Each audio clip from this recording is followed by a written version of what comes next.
Welcome back to The Hardline. I'm Rick Blackwell, former deputy director and former acting director of the Central Intelligence Agency, serving under both President Bush and President Obama.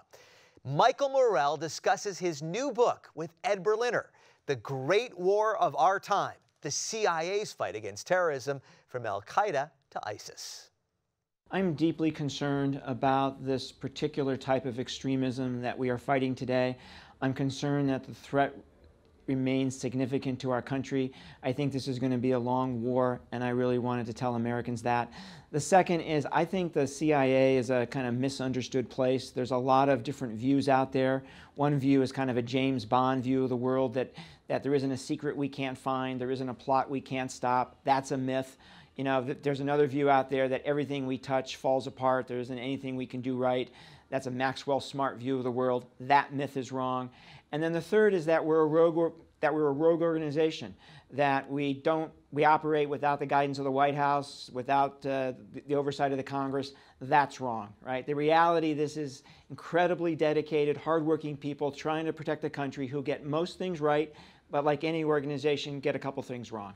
There certainly has already been a couple of interviews that have indicated that you are pointing out, and again, not putting words in your mouth, but they're saying that you're indicating that George Bush and Dick Cheney falsely presented WMD intelligence to the public to basically start the Iraq War. Were you properly quoted on that?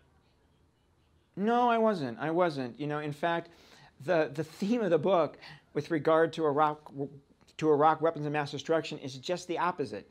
The theme of the book is that there is this view out there that the Bush administration, hardliners in the Bush administration, pushed us to believe that Saddam had chemical weapons, that he had a biological weapons production capability, and that he was reconstituting his nuclear weapons program.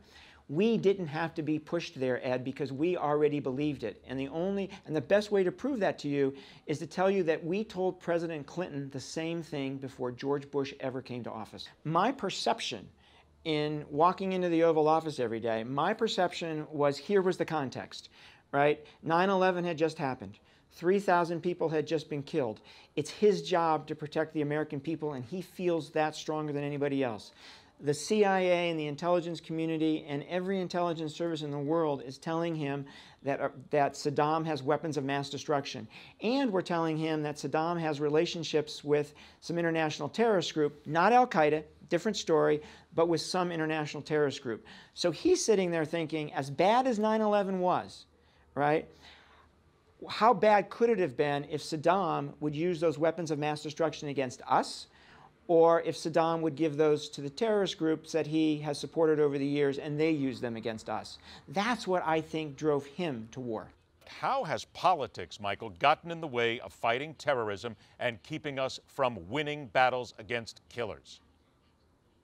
Yeah, so I'd say a couple things. One is the CIA has always, this is not new, has always found itself as the meat in the sandwich. And what I mean by that is the CIA finds itself in the middle of policy debates and political debates.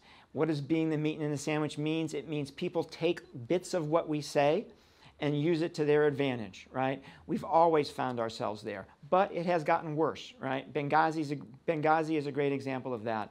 And I don't think it's healthy for the country. I don't think it's healthy for my agency. And you know, it's not a comfortable place to be. I used to have to tell my analysts, don't pay any attention to it. Don't pay any attention to it. Go back to work. Call it like you see it. That's your job.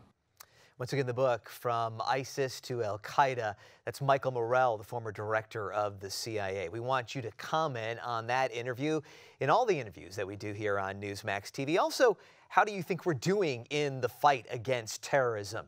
So many ways to contact us. Newsmax.com is the website. Also, our Facebook page, facebook.com, The Hardline. And on Twitter, you can see @Hardline. We love it when we hear from you, the viewers. That's really that interaction between the viewers at home and the crew here at Newsmax TV. We appreciate all the comments. We want you to have a fantastic Memorial Day holiday with your family and friends, and also at some point give pause to remember the people that paid the ultimate sacrifice to ensure our freedoms here in the United States.